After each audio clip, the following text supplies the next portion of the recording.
The difference between the 60s and now is the draft. The country as a whole had a much more of a shared conscience than there is now. W-O-R-K. The 60s made room for outsiders and their ideas. We were pushed on by history. What a time to live in.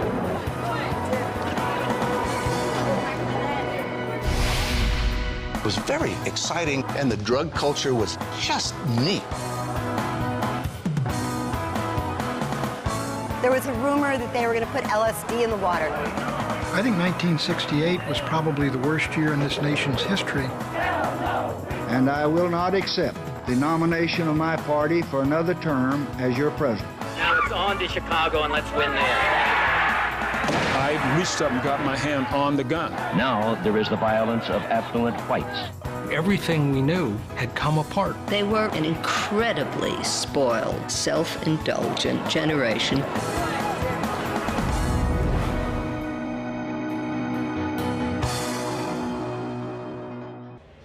By any measure, 1968 was a historic year. Powerful forces were unleashed. There were race riots and assassination, Vietnam, and a trip around the moon. The people who lived through that time have stories to tell that help us understand the country that we are today. 40 years ago, I stood on this corner in San Francisco. It was the center of the universe for the counterculture, hippies from around the world. I was trying to make sense of that turbulent year. It was a pivotal time, but it didn't happen overnight. And to understand 68, you have to know what came before it. This is Tom Brokaw reporting from the Haight-Ashbury district in San Francisco.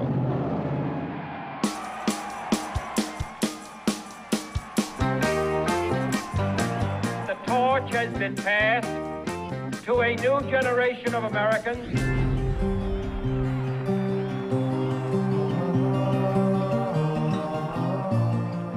It appears as though something has happened in the motorcade route. The shots that killed President Kennedy were an explosive beginning for a decade of violent upheaval.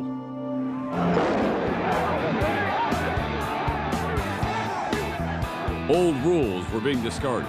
Turn on, tune in, drop out. And rebellion was now a birthright. I'm not going to have to bring up my children to do things that I was brought up to do. The generation gap was growing wider and wider. Their conduct, their actions is vulgar. Worse than vulgar. They're not human beings, they're animals, a lot of them. The establishment was mocked. Plastics. Black power was embraced. We're going to shoot the cops who are shooting our black brothers in the back in this country. And at the heart of the turmoil, the war in Vietnam. We face more cost, more loss, and more agony. It was all leading to 1968.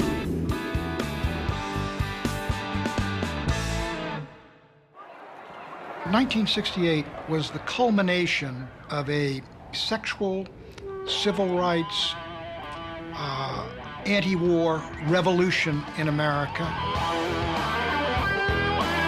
It was a lot of fun. That scene was for young people. It was what we wanted to do, dancing, drinking. Thank God there was no cocaine around.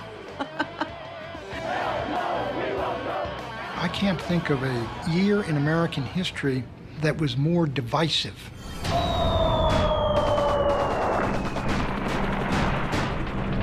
The year was barely a month old when the North Vietnamese launched an audacious attack on major cities in South Vietnam.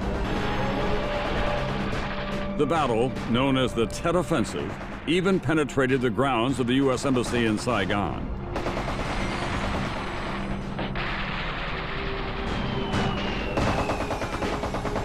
Now CIA men and MPs have gone into the embassy and are trying to get the snipers out by themselves. The pictures on the television of street fighting in and around the U.S. Embassy, the idea that the military was calling for another 200,000 people on top of 500,000. The sense that we were in this for a good long while, it certainly did suggest that there was not light at the end of the tunnel. This was a horrendous event. It lasted for 3 weeks. You had the assault on the American embassy, and it seemed to contradict everything we had been told about how well things were going. It seems now more certain than ever that the bloody experience of Vietnam is to end in a stalemate. CBS News anchor Walter Cronkite went to Vietnam during the Tet Offensive to see the situation for himself. 3 weeks after the offensive began, the firing still goes on. When he concluded the war was unwinnable, President Lyndon Johnson reportedly lamented, "If I've lost Cronkite, I've lost Middle America." But not all of Middle America had abandoned the president and the war. Faces familiar today, such as Senators John McCain, Chuck Hagel, and Jim Webb, were proudly serving their country, and all across America, citizens felt the call to join up. Even if they didn't feel the call came to them in the form of a draft notice. Singer-songwriter Arlo Guthrie mocked his experience in front of the draft board in his popular anti-war song, Alice's Restaurant. And he said, "Kid, I want you to go over and sit down on that bench that says Group W. Now, kid, you can get anything you want at Alice's Restaurant. You can get anything you want at Alice's Restaurant. Walk right in, it's around the back, just a half a mile from the railroad track. And you can get anything you want at Alice's Restaurant." Well, it goes on for about another 18 minutes or so, talking about all kinds of things. What did you think about Vietnam? The rationale was that if we don't stop them over in Vietnam, those commies are going to be in New Jersey in just a couple of weeks. And I thought, if they can find their way around New Jersey, more power to them, because I couldn't find my way through the freaking state. In 1968, another young musician, an 18-year-old from New Jersey, as a matter of fact, had also recently registered for the draft. Were you ever conflicted about Vietnam in terms of whether you would go or not? No, because I came of age after the Tet Offensive. And I had had friends who'd gone and were killed. So that enormous, thundering tragedy, you know, was something where I didn't have any second thoughts about it. After Springsteen failed his draft physical, he continued to pursue his musical career. And like many people his age, he found himself challenging his conservative small-town upbringing to a point. There were 2 trains running on 1 track. I was a part of the culture and consciousness raising, both political and personal, of the 60s. But I never did any drugs. I was sort of what you might call a faux hippie, you know. And I always had one leg that remained deeply rooted in my little town. I mean, you know, I'm the guy that wrote Born to Run and never really left New Jersey, except for a short period of time. During this time, I was covering the war on the home front from the NBC News Bureau in Los Angeles. American infantrymen cut their way through dense jungles today to crush Viet Cong sanctuaries about 25 miles north of Saigon and within rocket range of Bien Hoa. In 1962, when I graduated from college, the draft was on, but no one was resisting. We all wanted to serve. I tried to get into a Navy officer program, but I was rejected by the Navy and the Army because I had flat feet. Then Vietnam came along. My brother was a Marine there, and I had a very close friend who wanted to join up. Gene Kimmel had a daredevil quality about him. When he graduated from college, he asked me if I knew any Marine recruiters who might be sympathetic to his desire to fly and might overlook his bum knee. It turned out I did. Gene was a natural as a Marine fighter pilot, and he was excited to ship out to Vietnam.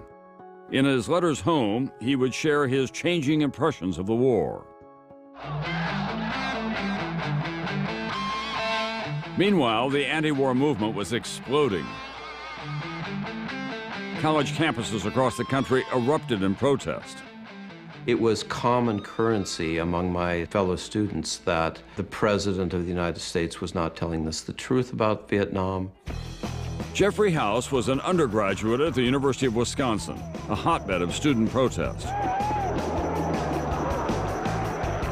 Students planted crosses on campus to represent the graduating class of 1968 and worried what would happen once their draft deferments ran out. Every day you would go down to the common room and the talk would be how to fake a medical condition to get out of the draft. And we were told you could roll peanut butter up in balls and put it in your stomach and it would appear like an ulcer. If Jeffrey House was suspicious of the government rationale for the war, Nellie Harness, a 22-year-old Army nurse in Fort Hood, Texas, was a believer. The Tet Offensive broke out, and I actually volunteered to go to Vietnam. I felt that it was my place to do something to support the war effort. Just 2 months later, Nellie was on the front lines in Vietnam, stationed in a surgical hospital, treating both soldiers and civilians. The reality of the war was soon brought home to the idealistic young nurse. Tell me about a soldier named Burns. Richard Burns. When I arrived up in triage, there were a number of people working on this very young soldier. And I walked over to see what else I could do to help. They just pronounced him dead at that point. And I was standing next to him, and one of the things we never did as medical personnel was to read the name tag of the soldier coming in, because you didn't want to personalize that soldier. But I did that. I looked at his name tag and I either stroked his face or stroked his arm, and I looked at him and I thought, his mother doesn't even know her son is dead. And it was like the war just sort of washed down over me. After serving a year in Vietnam, Nellie left the war zone to work at Walter Reed Hospital in Washington, D.C. She was back in the U.S., but Vietnam would continue to haunt her for years to come, as it would haunt so many lives in 1968, including my own. There is one hell of a lot of difference in fighting in the ring and going to war in Vietnam. In 1968, the former heavyweight champion of the world, Muhammad Ali, asked the Supreme Court to void his conviction for draft evasion. A young running back from the University of Southern California named O.J. Simpson won the Heisman Trophy. And the New York Jets, led by a cocky quarterback named Broadway Joe Namath, turned the football establishment on its head by winning the American Football League championship and later becoming the first AFL team to win the Super Bowl. It wasn't just the sports world that was turning upside down. The whole culture was changing, most dramatically of all, the music.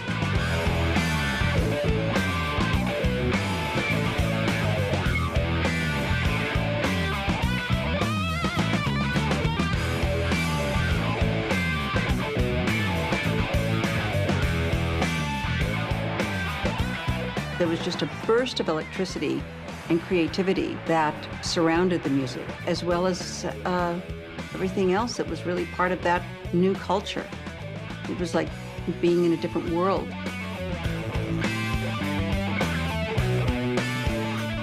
What music do you still hear in your own mind from the 60s? Everything. I can quote you anything. It's in my body. It's in my soul. It will never leave. When you go out and see us, you'll hear the Byrds, you'll hear the Beach Boys, you'll hear the Animals. Those are groups that moved me to live. It's just an amazingly active time and a time of infinite possibilities. James Taylor released his first album in 1968 on the Beatles' new record label, Apple. What came first? All the change or the music that was so much a part of that change? Here you were, Paul Simon, Neil Young, the Beatles, Bob Dylan certainly, writing the stories of your life. And everybody was responding to them in the most enthusiastic way. You know, I think it was a product of the change, but it also communicated it to a lot of people and made a lot more people feel connected to this new thing, as if our generation was going to choose its own path. But many members of that generation found themselves on a path that led straight to Vietnam. I'd like to say hi to Mom back there at home. I know she's worried about me. I had no mail or resupply. So, to Mama back there in Greenfield, Tennessee, hello, Mama.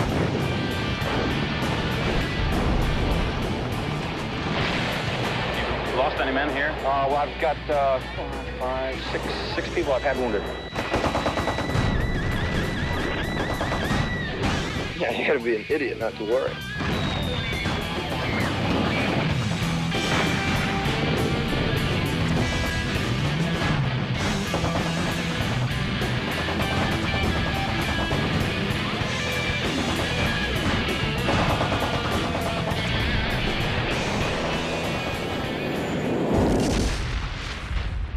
(1968) was the bloodiest year in the Vietnam War.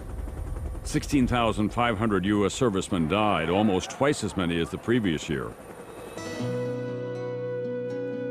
In the spring of '68, a varsity hockey star named Tom Coakley was graduating from college. He joined the Army, and just a few months after arriving in Vietnam, his platoon was hot on the trail of enemy soldiers. Third squad, let's go! We reached a point where we thought this would be a good place to set up an ambush. But it was a trap. The hunter had become the hunted. I remember just hearing this deafening blast. I looked down at my legs. The boot had been blown away. There was absolutely no question in my mind that I wouldn't have that leg. Doctors had to amputate Tom's left leg below the knee. He returned stateside to Walter Reed Hospital in Washington, D.C., where the young nurse in charge of the ward immediately caught his eye. Remember the first time you saw Nellie? I do. It was the very first day I arrived here. Tom was very optimistic. I never saw Tom feeling sorry for himself. As Tom slowly healed, nurse and patient developed a friendship that later blossomed into a romance. They married, started a family in upstate New York, and tried to forget about the war, but they couldn't. I realized that there was a lot buried inside of me about Vietnam. This is Nellie Coakley, who was at this. I was an Army nurse. I served in Vietnam, and I was in charge of orthopedics at Walter Reed. And this is her husband, Tom, who lost a leg in Vietnam. Precisely where you were 30 years ago or so, maybe a couple more years ago. Our society doesn't want to look at the suffering incurred by those who go to war. That was very difficult for me back then. Coming back here now is, I think, a similar connection. Tom and Nellie have found that the best way to make peace with the horrors of that war is to help veterans of this one. Nellie is a trauma counselor working with soldiers returning from America's current wars. Tom works with amputees. We have to come back to society and say, look, this is perfectly okay, I'm doing fine, and you better start doing fine too. We have to take the lead in that role.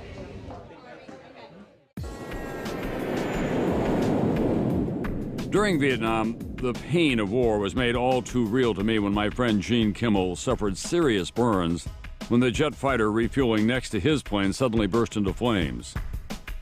When I met with him after his recovery, I tried to talk him out of returning for a second tour, but he wouldn't hear of it. As determined as Gene was to return, others were going the other way. The war is political in the way it's being run, and that it is immoral. Thousands of young men dodged the draft by moving to Canada. There's certain things I won't do that I can't do. Do you feel that you're running out on your country? Robert said that America has gotten so far warped that she's run out on herself. When University of Wisconsin student Jeffrey House was drafted, he decided that he would go to Canada and not to Vietnam. I was certain that it was criminal in nature and something that no moral person should do, and so I decided that I wouldn't do it. House became a Canadian citizen. Today, he's a successful Toronto attorney. How are you, buddy? Good. His decision to leave his country rather than fight overseas has not faded into the past. He recently took on the cases of U.S. service members seeking asylum in Canada to avoid being sent back to Iraq.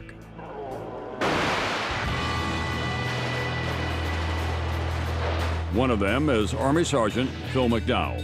I believed what they were saying about these stockpiles of weapons of mass destruction. I believed their justifications for the war. And then I went to war.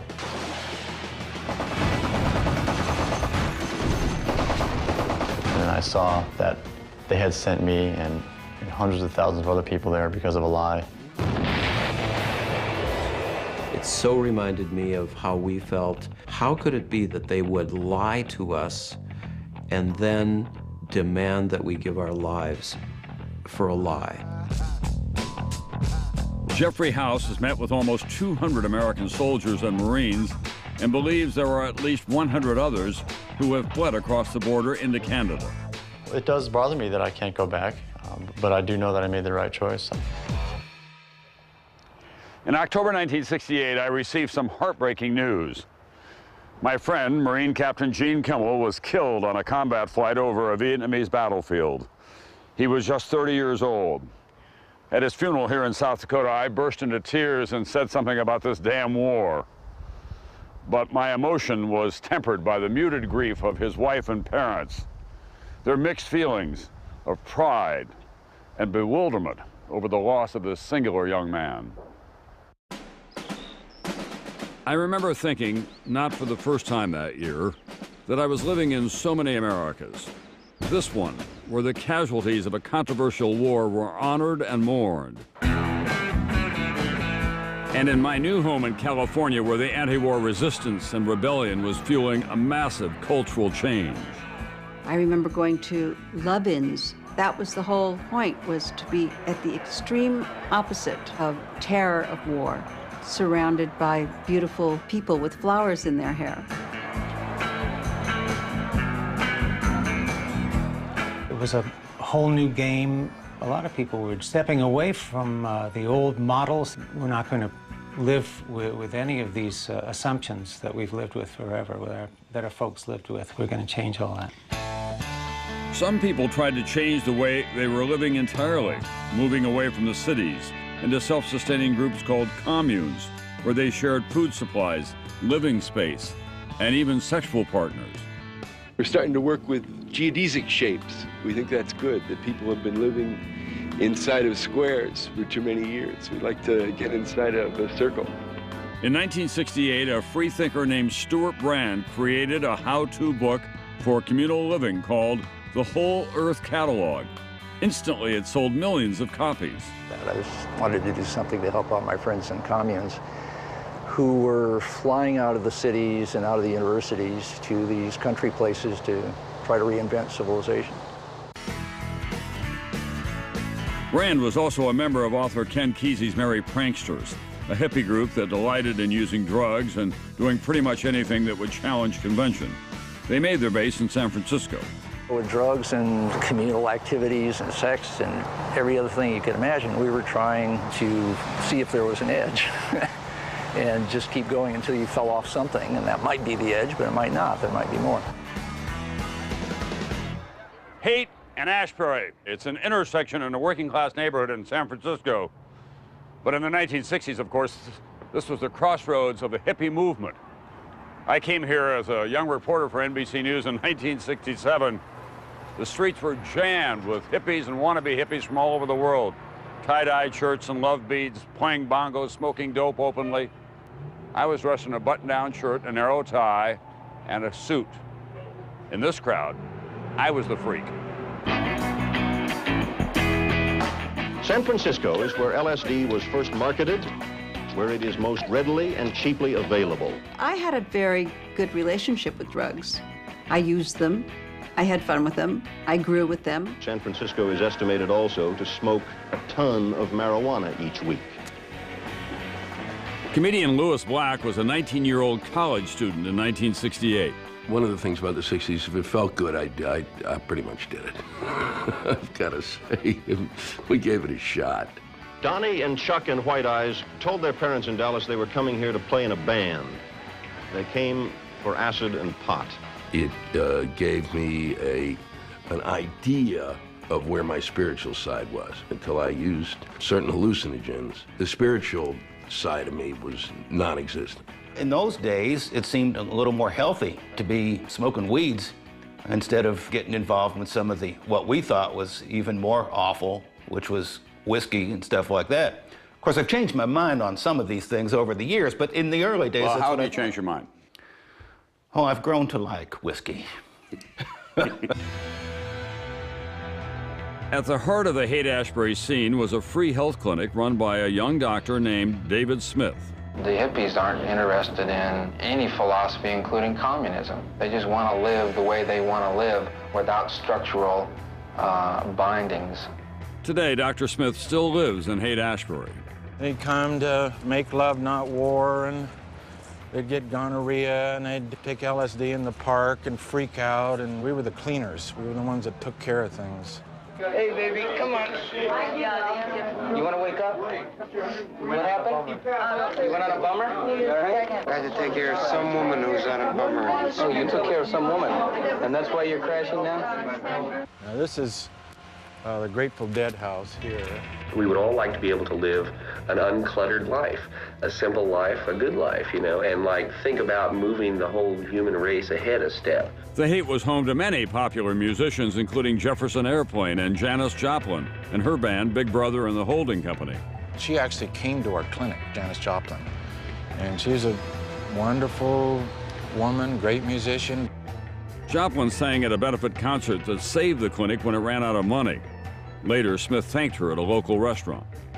I said, well, how come you're not over there eating dinner with Big Brother? She says, I drink my dinner. In the 60s, it was more drug switching. So what Janis did was she switched from Southern Comfort to heroin.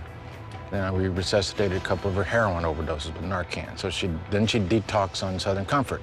Now, a lot of the musicians and the people around the fringes of that said, yeah, but you know, drugs made them better artists, that it liberated them. I can just list all the talent that was destroyed because of drugs. Janis Joplin, Jimi Hendrix, Jim Morrison. I just don't buy that.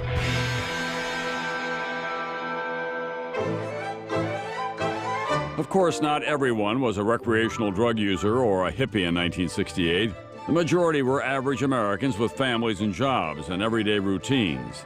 But the rebellious spirit of the counterculture did seep into their homes every Sunday night, when more than 20 million Americans tuned in to watch the Smothers Brothers' provocative variety show. They used satirical humor to ridicule the politicians. In this skit, Tommy insists that Americans can tell who's running the country by the amount of clothes that they wear. Some people can afford more clothes on and other people less clothes on? That's right, exactly. See, some people, the ordinary people, are the less-ons, see? Uh-huh. They're the less-ons. Well, who's running the country? The moron. It takes courage, but when you're doing something, you don't feel like it's courage. Every show was more controversial than the last one, and the television network bosses began cutting out more and more material. Viewers tuned in every week, not knowing if the Smothers Brothers would even be allowed to be on the air again.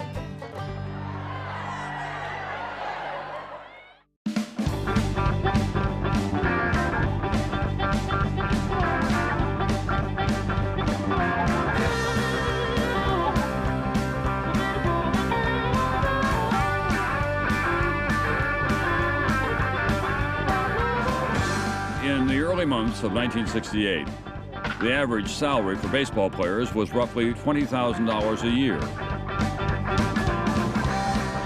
Peggy Fleming won a gold medal at the Winter Olympics. And on television, the Smothers Brothers Comedy Hour was in its second season. Week after week, the Smothers Brothers used satire to lampoon the big events of American life, particularly the war in Vietnam. Our government is asking us as citizens, good citizens, to refrain from traveling to foreign lands. Okay, all you guys in Vietnam, come on home. The audience loved it, but the network censors did not. They ordered the two comedians to tone down their sarcasm or risk having skits and songs and even the whole program canceled. And if they hadn't said, you can't say that, I might have let it go. But don't ever tell a comedian, you can't do that, because they will do that. So it was a bargaining game that was going on a lot of It this. was a bargaining game, and it was always respectful. It was never with bad language or anything like that. It was the only show in the air doing it. The Smothers Brothers show would have a major, if unintended, impact on a young boy in New Jersey who would grow up and use his own brand of humor to challenge the establishment. How much of what you're able to do you think is the result of the work of people like Tommy and Dickie Smothers? I think if I was going to trace my genealogy, if I look down the tree, that's for me where it ends. You're a powerful and influential voice now. Hugely influential and powerful. As you see, all of my prescriptions for society have come true. As you know, if you are a minority or an interest group, the Democrats will hold the debate at your house. Whereas Republicans take a slightly different approach. They have a big tent, you're just not allowed in it. He comes on at the end of the day, and he pulls the veil off all the things that you've been seeing and hearing, and he lays it out for you. The audience for Stewart's Daily Show is young, hip, and politically engaged, much like the audience for the Smothers Brothers. Your audience is much smaller than their audience was and what they were expected to deliver at that time. And yet physically fatter. So really, I think if it were a tug of war, you might win. It'd be close. 1.4 million today versus the 30 million back then. You know, they didn't have trans fat. We do. Stewart and Smothers believe Americans are getting a sanitized view today of the war in Iraq. There was a real sense of covering the Vietnam War. They covered it. Iraq is not being covered. There's more misinformation given on the broadest spectrum than there ever was back then because we didn't have that many things. Yeah. Think of the images that came from Vietnam and the visceral nature of them, and think of the images of Iraq. I mean, I think we don't see the president talks about people see this on TV. I kind of think we don't. I don't think we have any idea of what reality is on the ground there and what our guys are going through and what the people of Iraq are going through. Those images from Vietnam, which Americans did see, were a call to action on the home front.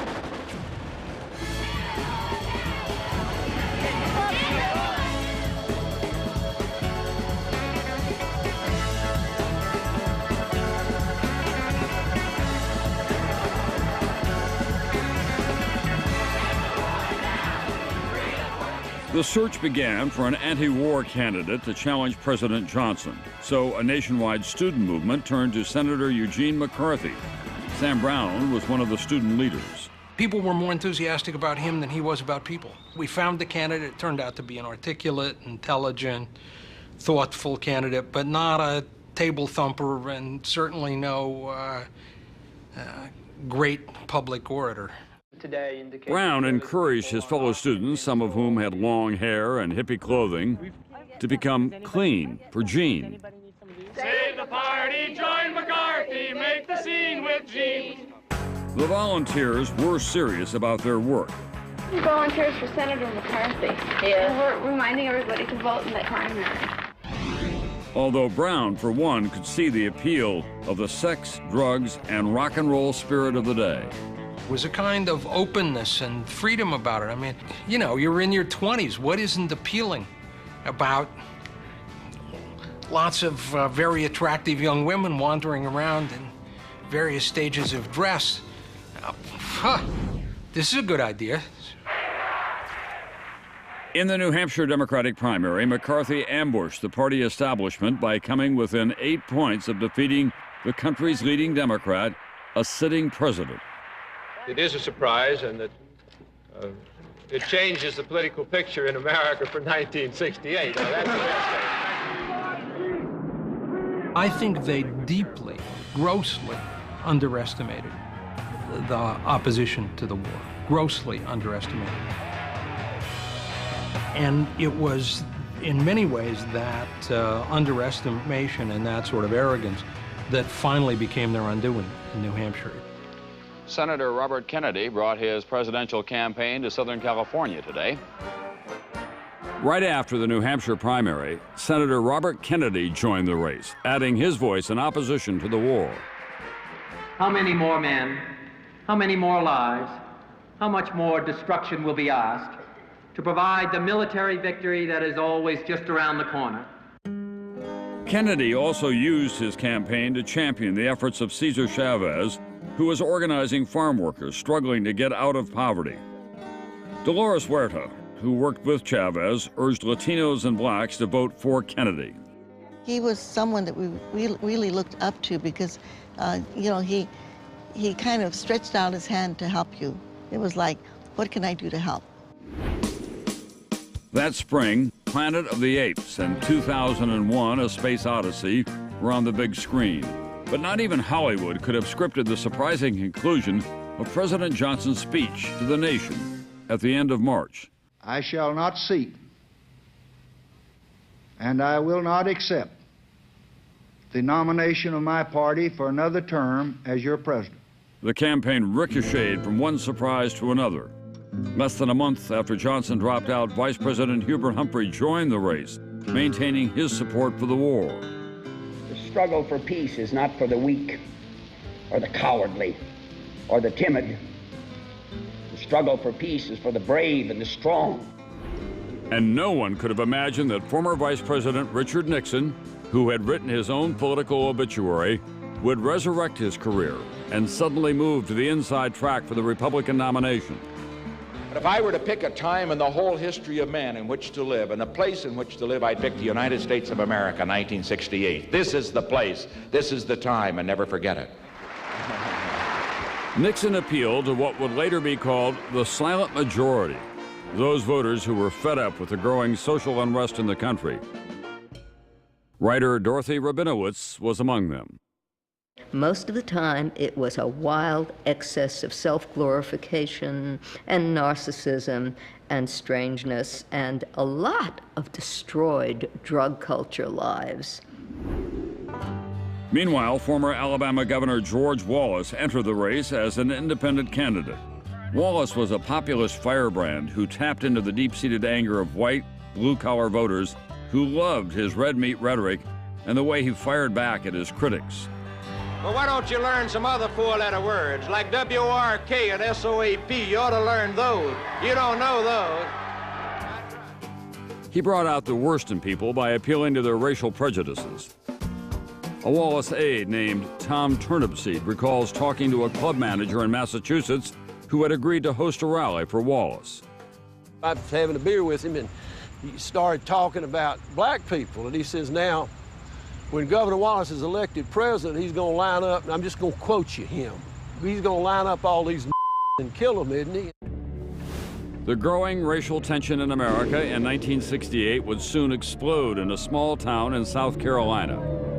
Lives would be lost, and the resulting scars would remain 40 years later. We're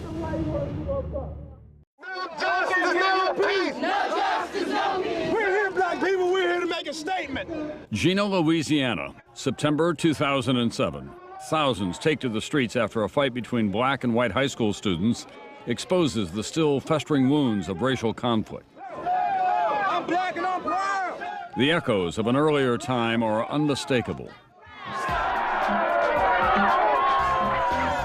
We are tired of being beaten. We are tired of being murdered. We are tired of being shot down.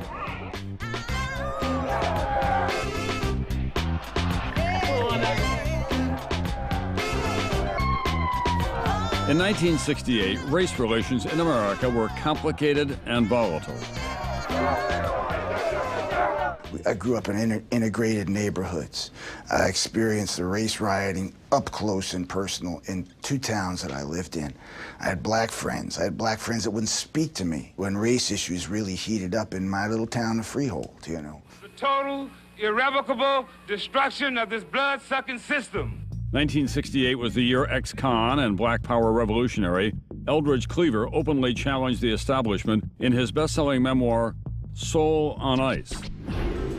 And Hollywood took on race on the big screen. Sidney Poitier co-starred in two of the biggest movies honored at that year's Academy Awards. In the Heat of the Night won the Best Picture Oscar for its story about race in the Deep South. And Katharine Hepburn won an Oscar for her role in Guess Who's Coming to Dinner, a film about interracial relationships set in the world of upper-class whites. America was changing, slowly. And I come to ask you to go all out to get every Negro in this county registered to vote, to see what a power you can be. First meeting with Dr. King was at Talladega College in 1957. Andrew Young was among the young aides who were never far from Martin Luther King during the civil rights years. Did you think your children would have the lives that they have now? Well, I really thought my children would have the lives that they have now. I knew we would be successful. We were simply being held back by color barriers. We broke down those color barriers, so they've got to succeed. My name is Bakari Sellers, and I am... Bakari Sellers is a living example of what the civil rights generation hoped to make possible. In 2006, at the age of 22, and while still in law school, Sellers was elected to the South Carolina House of Representatives. It's a beautiful capital, it's a beautiful place to be. And I'm looking at all the pictures and looking at all the people who are kind of looking in, looking down on us, and just being proud. I felt like I made a lot of people happy. Hey, Cheryl, this is Representative Sellers. It's Miss Ann. Few in Orangeburg, South Carolina would have believed Bakari Sellers' story possible back in 1968. These are the things that happened during this particular period of time. But for his father, Cleveland Sellers, Bakari's life is the dream he almost died for.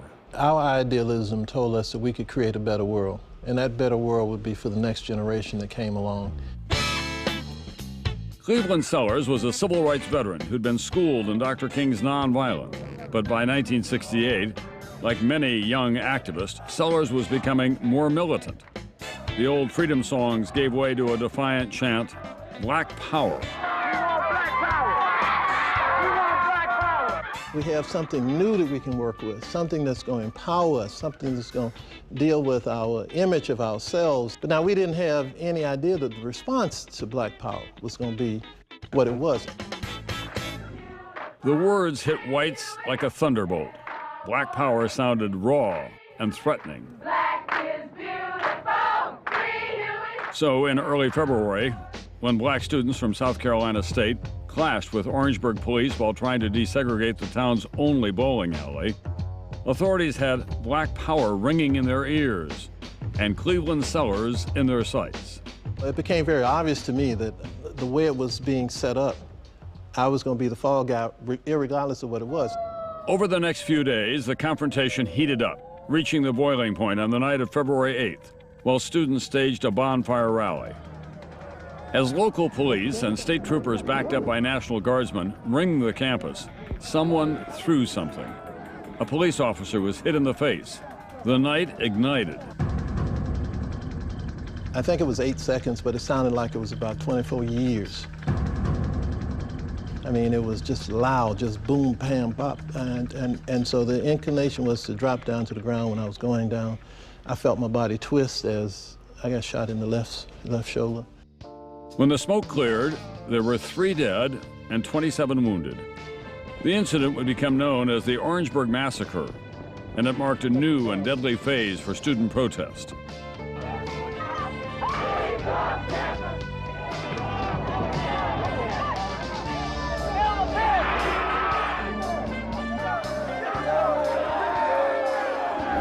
Just as he feared, Cleveland Sellers was arrested. Convicted on flimsy evidence, he was sentenced to 1 year of hard labor. The absurdity of it all was just overwhelming. We talked about the movement, starting out focused around the issue of race. Today, Cleveland Sellers teaches the history he lived and the lessons he learned at the University of South Carolina. For the father, Black Power was an empowering slogan. Amen. For the son, Black Power means constituent services. Still, Bakari Sellers says the passions of 1968 are what drives him today.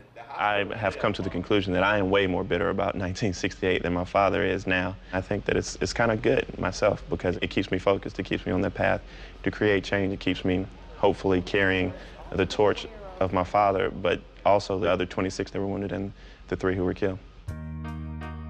Shortly after the Orangeburg Massacre, Martin Luther King met with his closest advisors on the eve of a trip to Memphis, Tennessee. Bakari Sellers had not been born yet, but King imagined a time when politicians, such as Bakari, could make a difference. He said we ought not have to march and go to jail every time there's an issue. We ought to be able to elect people of goodwill, regardless of race, to stand up for justice and do what's right and just live out the Constitution. Dr. King was headed for Memphis to support sanitation workers who were striking for better wages and working conditions.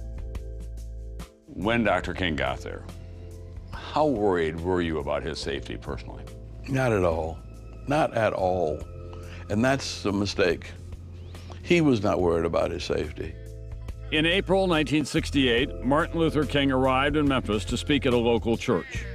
Like anybody, I would like to live a long life. Longevity has its place. But I'm not concerned about that now.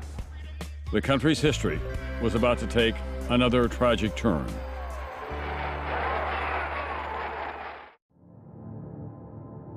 It was just before 6 o'clock on April 4th, 1968, when Dr. Martin Luther King stepped outside his second-floor room at the Lorraine Motel in Memphis to chat with friends in the parking lot below.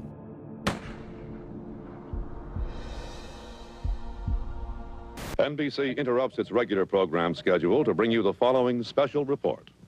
Martin Luther King Jr. was killed tonight in Memphis, Tennessee. The bullet exploded in his face, and evidently it came from this direction. I knew he was dead immediately. I mean, the bullet went through the tip of his jaw and took half of his neck, and so you could see his spinal cord.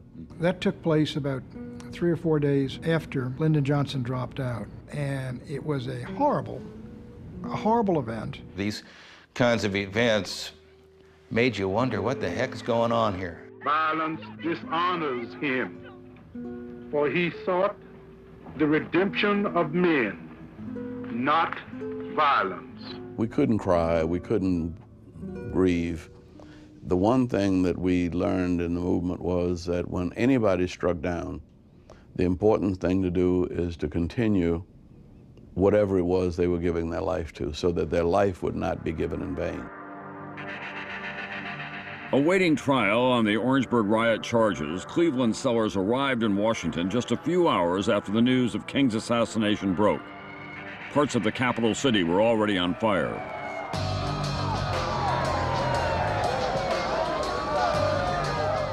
It was deep-seated anger. You had troops coming in and around the White House. Here we have Dr. King, who is talking about peaceful change, and he's assassinated.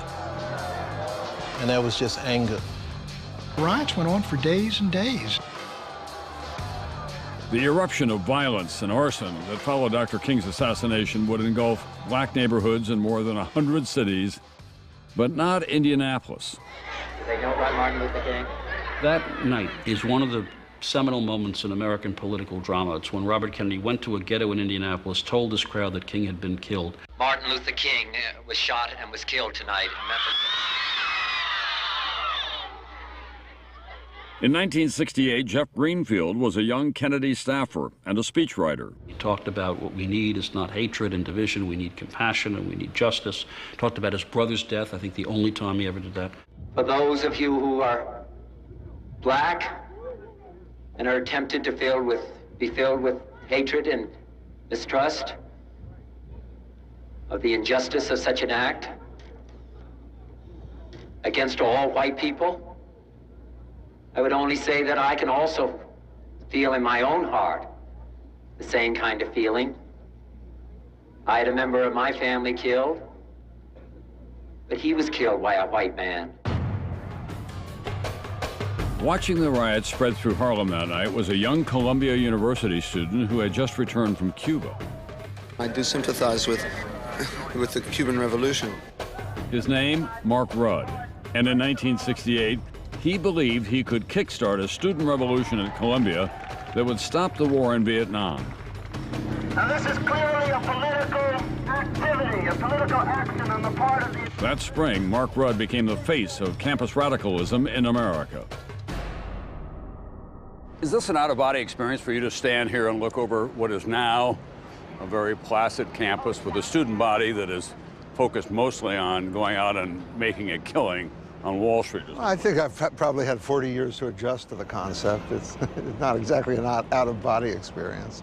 It actually is a strange experience because the last time I was on this very spot, the campus was entirely on strike, closed down. And I was standing up here and the Grateful Dead was playing a benefit down below. The student strikes that Mark Rudd led began as youthful rebellion against a university plan to expand its campus into a black neighborhood. To say no gym in Columbia, no gym in Morningside Park. But when students learned university researchers were working with defense contractors in support of the war, their movement mushroomed. Our goal was growing the peace movement, basically. We called it radicalization. But what it meant was getting more and more people to understand the nature of the war and to stand up against it.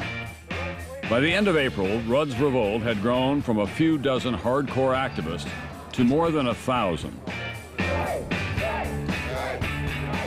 Black Columbia students are in complete control of Hamilton Hall.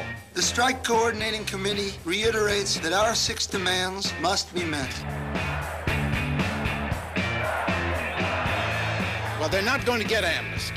You're just breaking the strike, man. Break the strike. Watching with interest was a young speechwriter on Nixon's campaign staff, Pat Buchanan. I wrote a statement denouncing these overprivileged kids for what they were doing. 95% of the American people in a poll said they agreed with denouncing the kids at Columbia. Let me tell you, they didn't have any support in Middle America. For 1 week, everything at Columbia University stopped. Then the administration called the New York City Police Department. It was a bloody affair. The Vietnam War, it seemed, was being fought on 2 fronts. More than 700 students were arrested, but the uprising at Columbia inspired similar protests on other campuses. You think you were responsible for ending the war?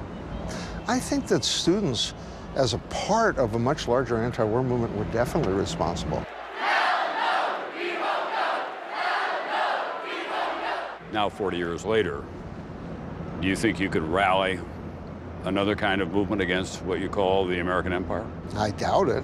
I think movements create leaders rather than leaders create movements.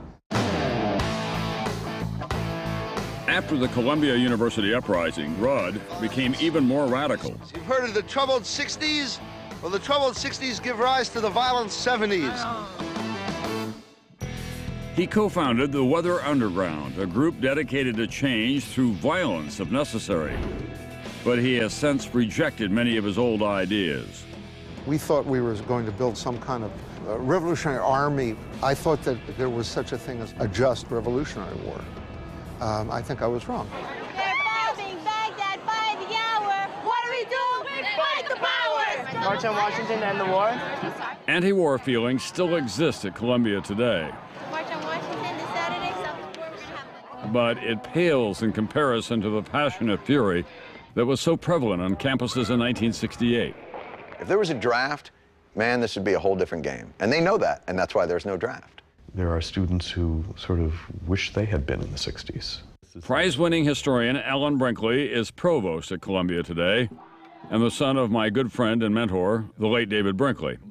We're a much more conservative country today than we were in the 60s, and that's because of the 60s to a significant degree. The left went too far, excessive in its behavior on a daily basis? Well, there were excesses on the left, needless to say. Campus radicals, such as Mark Rudd, simply infuriated many Americans, some of whom also took to the streets to protest the protesters.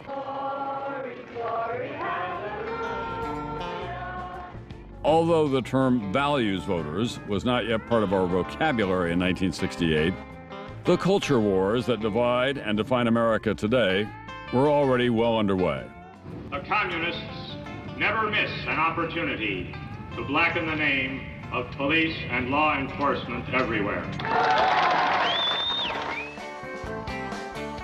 Still, the counterculture was rapidly becoming the popular culture. Even Broadway capitalized on hippie chic with its hit rock musical, Hair.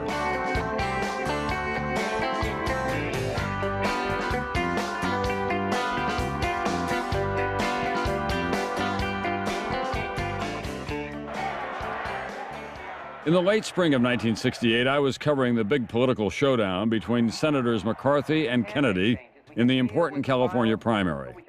I had friends in both camps. I loved Robert Kennedy. I loved what he said, I loved what he did, and I was proud to be with him. Rafer Johnson, a gold medal decathlon champion at the 1960 Olympics, was a colleague of mine in 1968 at KNBC in Los Angeles. The Los Angeles Kings, before 11,200 fans at the Forum, He had a promising career in broadcasting ahead of him, but he gave it up to work for Robert Kennedy.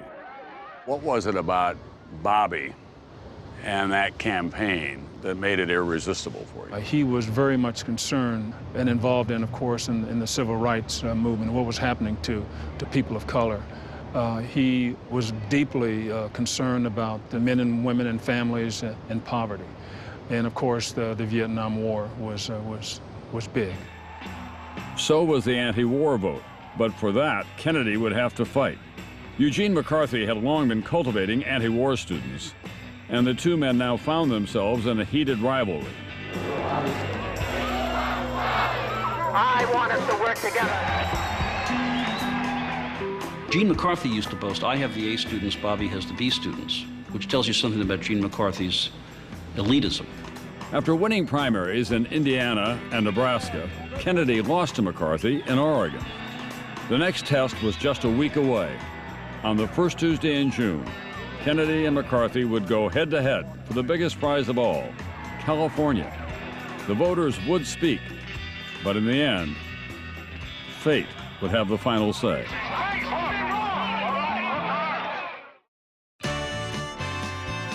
In June 1968, Rosemary's Baby was a box office hit. Avant-garde artist Andy Warhol was shot by an actress whom he had snubbed. A new leadership will not risk more and more lives, American and Vietnamese alike, in the name of false pride. And in California, the Kennedy and McCarthy campaigns were urging voters to turn out for what would be a decisive presidential primary. It was very clear that either Robert Kennedy would win the California primary or he would withdraw from the race. He'd lost the Oregon primary the week before. Kennedy took California by less than 5%. He celebrated that evening with his supporters and campaign aides, including Rafer Johnson. It was an unbelievable high. I mean, he was on his way to the White House. And that's what we were all thinking, if not saying at that point. To my old friend, if I may, to Rafer Johnson, who's here. Kennedy credited blacks and Latinos for his margin of victory, and he thanked those who turned out the vote. And Dolores Huerta, who's an old friend of mine and has worked with the union, to thank her and tell her how much I appreciate her coming tonight. So much of the dreams, you know, the things that people were working for in the 60s were going to happen if Robert Kennedy was the president of the United States.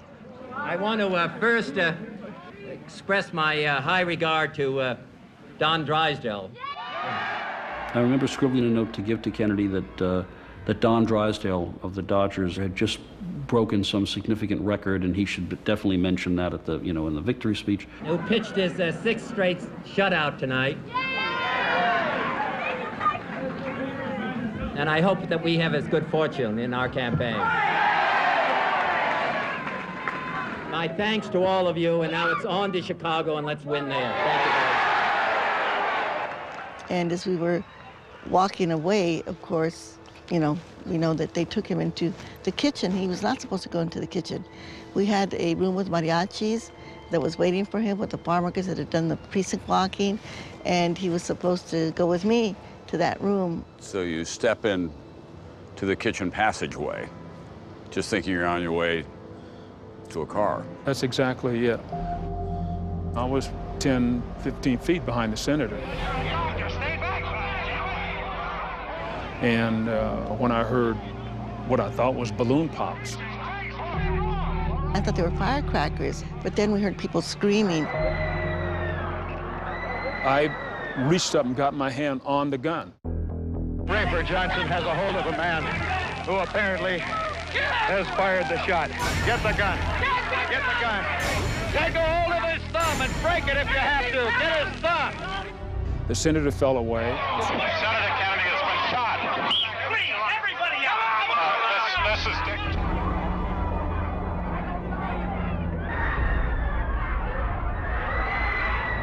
Is there a doctor? Everybody, please stay back. Please stay back. We need a doctor here. We were upstairs in the studio. The television was on, but the sound was off. And I remember my friend was staring at the television, and she put it together from what she was seeing without the sound. And I just remember her saying, "Oh my God, not again." Kennedy was rushed to Good Samaritan Hospital. I raced there and waited with a crowd of other journalists, Kennedy supporters, and the merely curious, who gathered throughout the night and into the day, awaiting the news. I mean, all the cars pulled up and everybody went to emergency. Exactly, yeah. I think it might have been. And I think it was right here. I think there was a circle. Senator Robert Francis Kennedy died at 1:44 a.m. today, June 6, 1968. When Frank Mankiewicz came out and said he's died. That was a tough one. Yeah, that was a tough one. I don't even know what to compare with even today, Tom.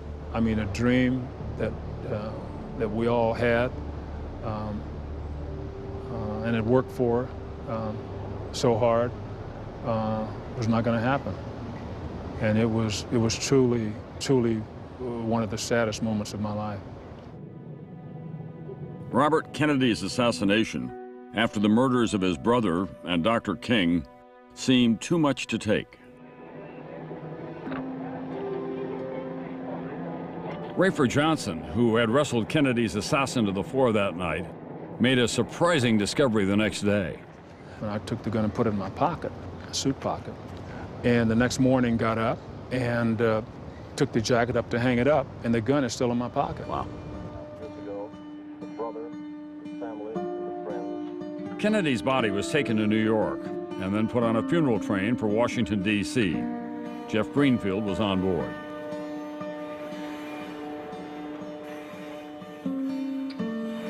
But every time you looked out the window and saw Cub Scouts with an American flag saluting, or World War II vets, or maybe older, with their caps saluting goodbye, or people in tears along the train, I can only speak for myself. That's when I lost it.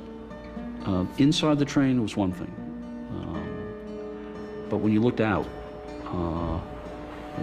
you understood what had taken place.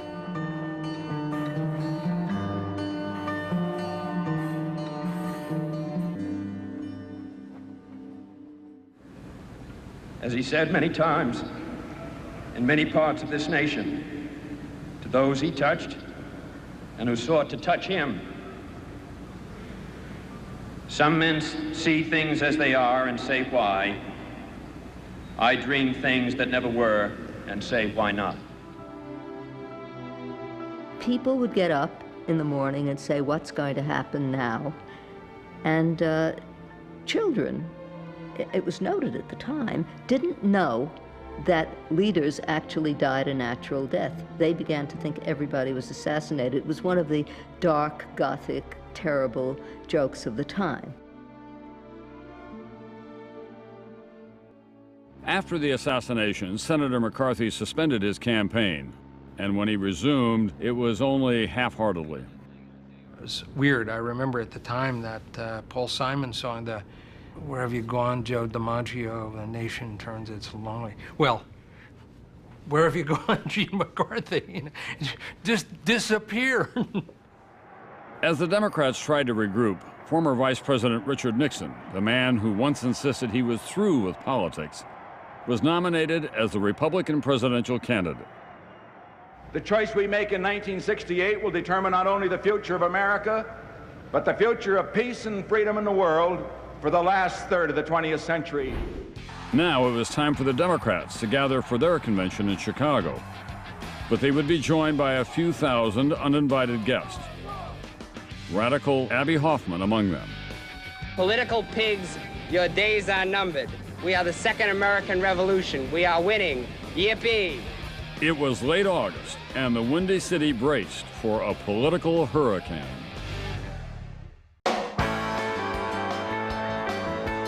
In the summer of 1968, Arthur Ashe became the first African-American man to win the U.S. Tennis Open.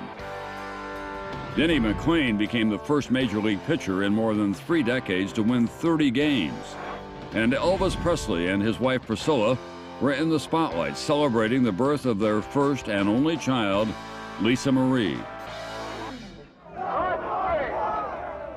But a larger spotlight would fall on Chicago, where thousands of protesters converged for the Democratic National Convention. They intended to make their opposition to the war and politics as usual heard loud and clear. Hell no, we won't go! Hell no, we won't go! The city, which refused to grant any protest permits, resembled an armed camp. Thousands of police and National Guard troops were called in to prepare for possible violence.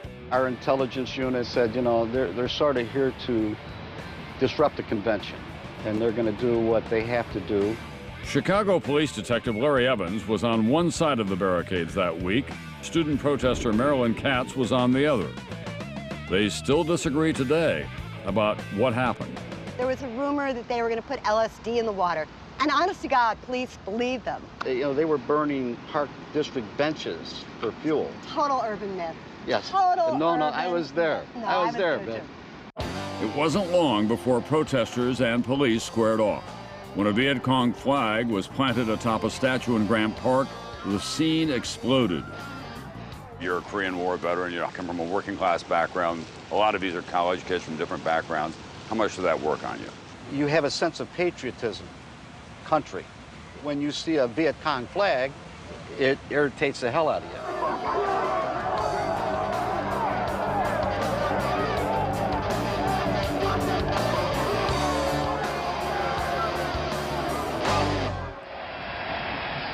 Inside the convention hall, tensions were high as security forces loyal to Chicago Mayor Daley tangled with reporters and delegates alike. What are you trying to strong-arm stuff? He's an elected delegate.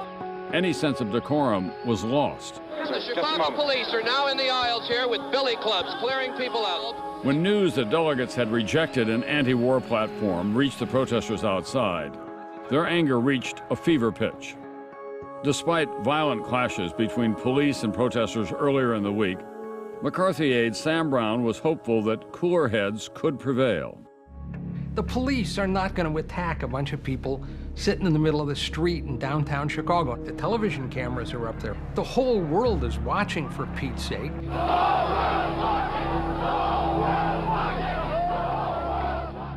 From the east side to the west side of the park, where the demonstrators were, this phalanx of tear gas-laden vehicles goes marching to the park. The so-called daily dozers, these Jeeps with barbed wire mesh on the front of them to push people back. Spewing tear gas ahead of it, blinding these kids who panic.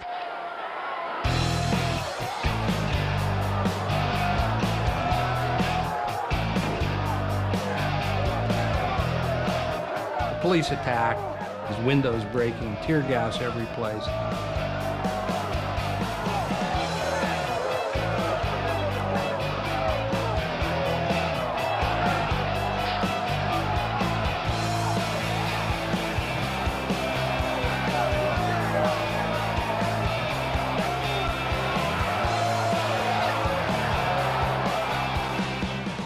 They hit me, I went down, trying to fend off some of the blows. I came back up, in which case they hit me again, and hit me again. Must have been at least a dozen of them.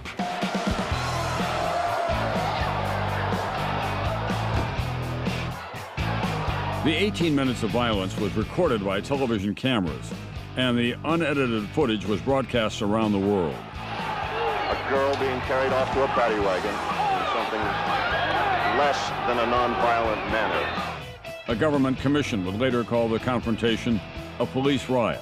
This is directly in front of what advertises itself as the world's largest and friendliest hotel. Marilyn Katz and Larry Evans disagree today about what happened. She admits creating balls of nails and staples to puncture the tires on police vehicles. He insists the police response to the protests was appropriate.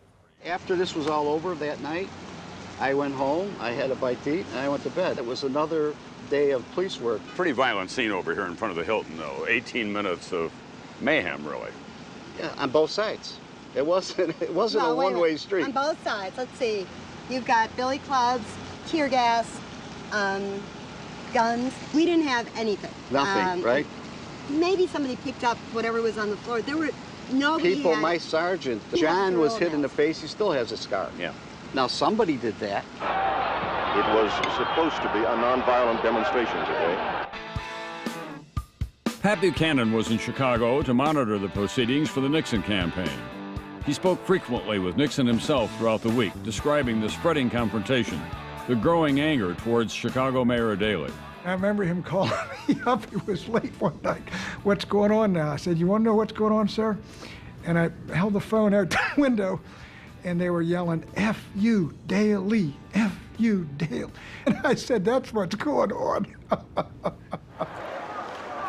The night after the violent confrontation in front of the Conrad Hilton Hotel, Michigan Avenue was cordoned off by military vehicles with concertina wire and young National Guardsmen with their weapons at the ready. The Guardsmen were the same age as the anti-war demonstrators, and as I walked between them and the protesters, I thought, this is the dividing line of America. The divisions outside the convention hall were reflected by the chaos inside. Criticism of Daley and his police force rained down from the podium. We wouldn't have to have Gestapo tactics in the streets of Chicago. Mayor Daley, visibly furious, responded with what some thought were obscenities. Against that backdrop of hostility, Vice President Humphrey secured the nomination and pleaded for unity. I say to America, put aside recrimination and dissension.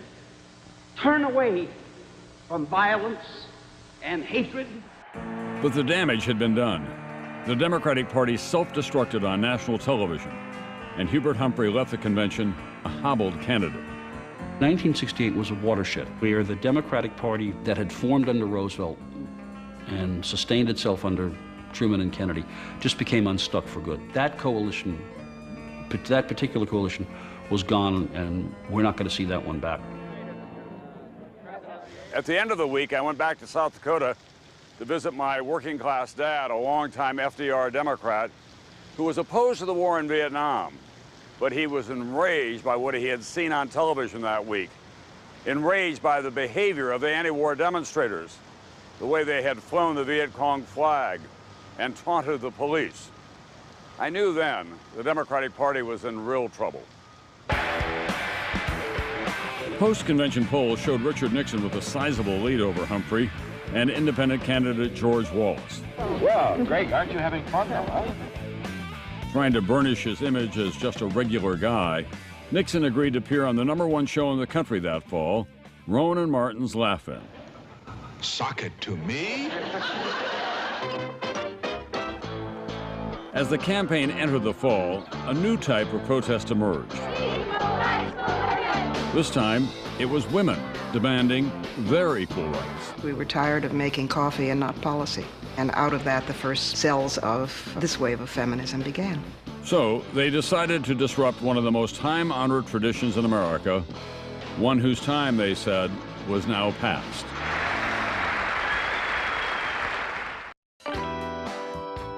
By the fall of 1968, there were other stories to cover besides the war in Vietnam and the presidential campaign. John Lennon and Yoko Ono posed naked on the cover of their new album, Two Virgins. And during the Mexico City Olympics, 2 American medal winners, Tommy Smith and John Carlos, shocked the nation when they gave Black Power salutes during the national anthem. I applaud those men, and I still see them periodically, and I'll stand up and applaud what they did then and the kinds of things they've done in between, because they are definitely great Americans. Many Americans didn't think so. They also didn't know what to make of young women such as Robin Morgan, who were brash, radical, and preparing an assault on a bastion of American values. The Miss America pageant in Atlantic City. We weren't calling ourselves feminists yet. We were afraid of the F word, as many women are today. We called ourselves women's liberationists. Come on, boys, get out of the way there, will you? Using tactics learned from anti-war activists, Morgan organized and led the kind of theatrical protest in Atlantic City that was a hallmark of the times. We decided that we would rent a sheep, a ewe, E-W-E, and parade her as Miss America because Miss America, the contestants were treated like pieces of meat. No more girdles, no more pain, no more trying to hold them flat in vain. There was a freedom trash can for women to throw off symbols of oppression, such as high-heeled shoes, girdles, steno pads, and of course, their bras. The country was now on notice. A new generation of American women had come of age. It would not be satisfied until it had full equality with men.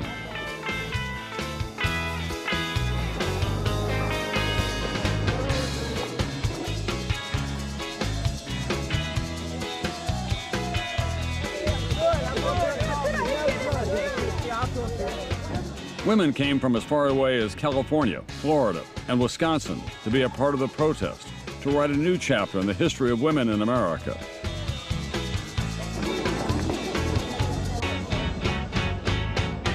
There were more middle-of-the-road groups, but the humor and the kind of wit and feistiness of the demonstration, I think, is what caught fire. What I thought of it personally was that its leaders did it no good. The extremist leaders who went around, of course they didn't really burn their bras, but they did what radicals do. They made fools of what should have been a sober and serious enterprise.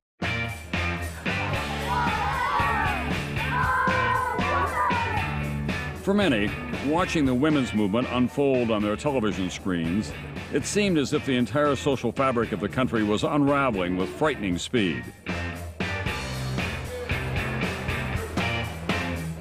That fall, as I covered the campaigns and met with the candidates, I wondered if any of them could unite such a divided nation. The country, middle America, saw all this money pouring in to the cities and for minorities and to campuses, and riots on campuses, riots in cities, and they said enough is enough. It was Pat Buchanan, writing for Nixon, who coined the phrase silent majority to refer to those Americans who were fed up with the chaos and ready to stand up for traditional values.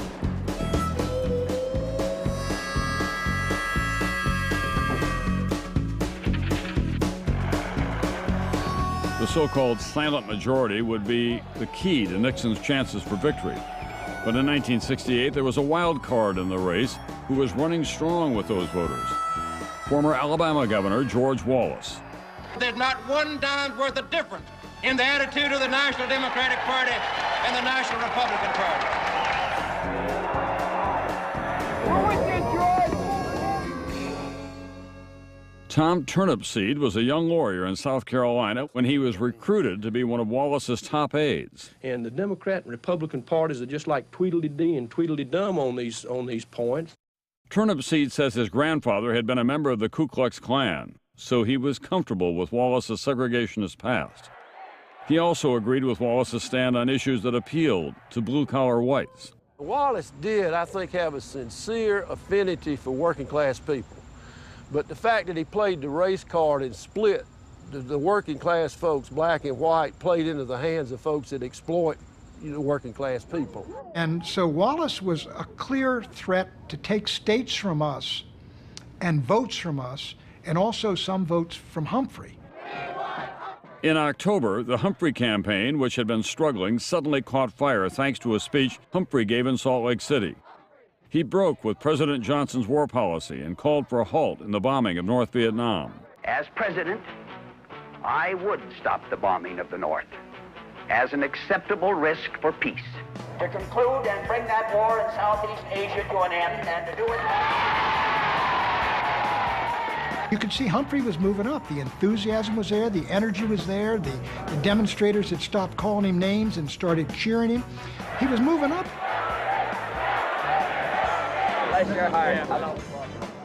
Humphrey made his speech too late, the Salt Lake City speech, which would have turned the entire election in a different direction had it been made 30 days earlier. From NBC News Election Central, a special one-hour edition of the news. On election night, early returns made it clear it would be very close. It wasn't until 3 a.m. that Richard Nixon was able to go to bed reasonably sure that he would be the next president of the United States. Thank you, thank you. By the time Nixon claimed victory the next morning, the margin was paper thin, less than 1%. I saw many signs in this campaign. A teenager held up a sign, "Bring us together." And that will be the great objective of this administration at the outset, to bring the American people together. The election results foretold the future, and the future was not of a nation united. Combine the states carried by Wallace and Nixon in 1968 and the electoral map, it bears a remarkable resemblance to the red-blue divide of 2004. Democrats had always been able to rely on the solid South. But by 1968, Southern working-class whites deserted the Democratic Party in droves. These were the Reagan Democrats. This is why they left their party. They were driven out by what those kids and the rioters and the demonstrators and the denunciators were doing in the 1960s. And I think that helped create the great Republican conservative coalition, which won 5 out of 6 elections between 1968 and 1992. Ironically, Tom Turnipseed, who helped George Wallace capitalize on white resentment in 1968, had a change of heart in the mid-70s. After taking up the legal case of poor blacks who were paying excessive utility bills, Turnipseed rejected his segregationist past and told his wife he was a changed man. I told her, if we don't do any other thing, let's work for racial justice, because it's just totally important to do that. Seeking new perspectives was a hallmark of 1968, and at the end of that year, the world would be captivated by the possibility of seeing the planet in an entirely new way. 3 American astronauts were preparing to break free of Earth's gravity and circumnavigate the moon. No one could know if they would ever be seen again.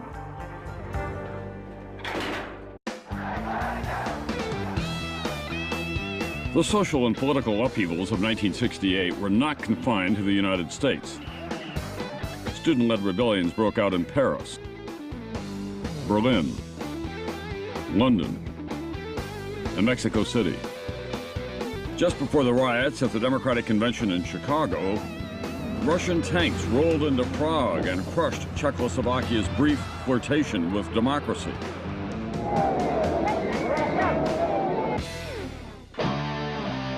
The events of 1968 transformed the world in ways we're still trying to understand. As someone who lived through that era, For the love generation, which is... I think I now have more perspective than when I was a young journalist trying to make sense of it all. So here I am back on a corner of the Haight in San Francisco, this time without my tie, but I'm also a grandfather now. In fact, so many of the kids who came here and who were protesting on the campuses, they're grandparents as well, and many of them are members of the establishment. So much of who we are now was set in motion in 1968, and the consequences are complex and uneven. Maybe it is time to have an honest evaluation of what's worth saving and what should be left behind. There was a dark side and there was a positive side. The people that have romanticized that period, they want to deny the dark side. And how can we learn from history if we don't have an accurate reflection of history? Watching the progress of the women's movement from '68 is an amazement. I sit here today and we have a woman Speaker of the House. We have a woman running for president, women heads of state in many countries around the world. So some of these things have become so absorbed into the normalcy of the culture that we don't celebrate them anymore. Let's cut to the chase. They were, relatively speaking, an incredibly spoiled, self-indulgent generation which had been told by many parents, the Dr. Spock generation, that whatever they thought was right. One of the most lasting things, I think, was that you could be someone, an individual. The 60s made room for outsiders and their ideas. The doors were definitely opened, and it took a lot of struggle. It took riots on school campuses. It took marches and all of these struggles. But many of the accomplishments we have now are a result of the 60s. The 1960s were the first years of the Cultural Revolution and the Culture War in America, which has divided this country and continues to divide it, and which I think we will never overcome, because our disagreements are so deep and profound. I miss the optimism. It was very optimistic in the 60s. I think that we're in a bump in the road a lot like 1968. I think we have the war in Iraq that we can't figure out how to bring our soldiers home. It was never going to be a majority of people who would see the world's possibilities of just getting together and living together in this sort of idyllic peace. Nevertheless, I thought that enough would buy into it so that we could actually begin to relax as human beings and get along. And of course, I was disappointed as time went by, but I'm still hopeful. For all the disagreements about the legacy of '68 and the conflict that played out during that year, there was one event, often overlooked, that drew us together and says so much about who we were and who we could be. At this hour here at Cape Kennedy, they still plan to go ahead with it, to send 3 men to the moon and back. Just before Christmas, the crew of Apollo 8 was about to embark on a risky mission to become the first humans to orbit the moon. Most unbelievable event in the history of the space program, and one of the most unbelievable in the history of the human race. The morning of the launch, I said to myself, these people are really serious. We're going to the moon.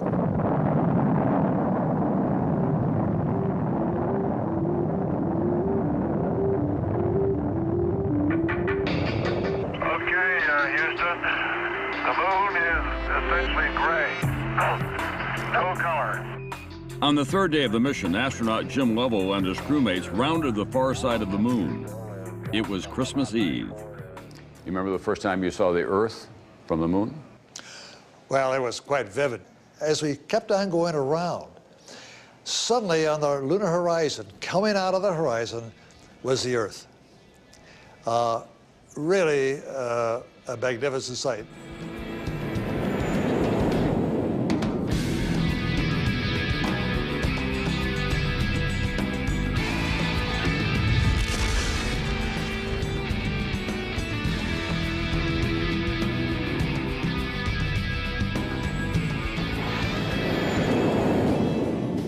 Apollo 8 beamed back the spectacular images the astronauts were seeing, and for the first time, people could see the Earth rising above the moon's horizon.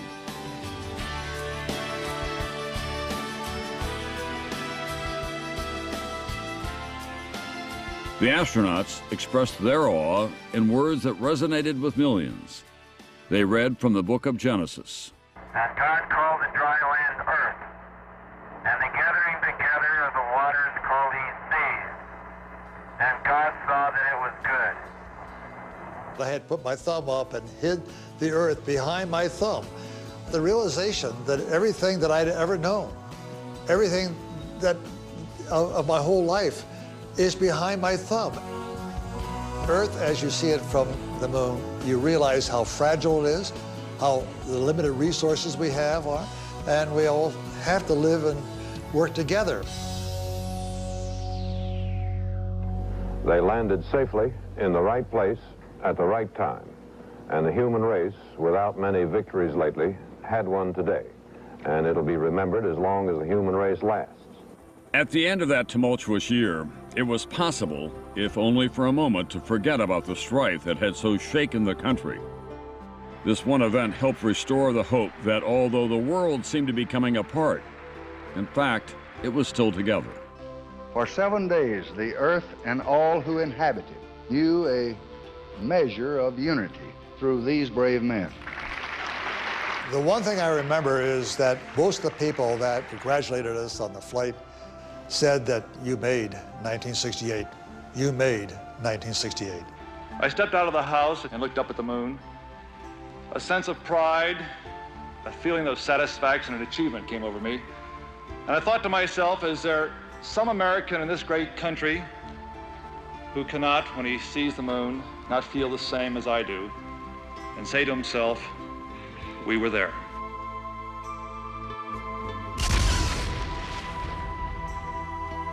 And from the crew of Apollo 8, we close with good night, good luck, a Merry Christmas, and God bless all of you on the good earth.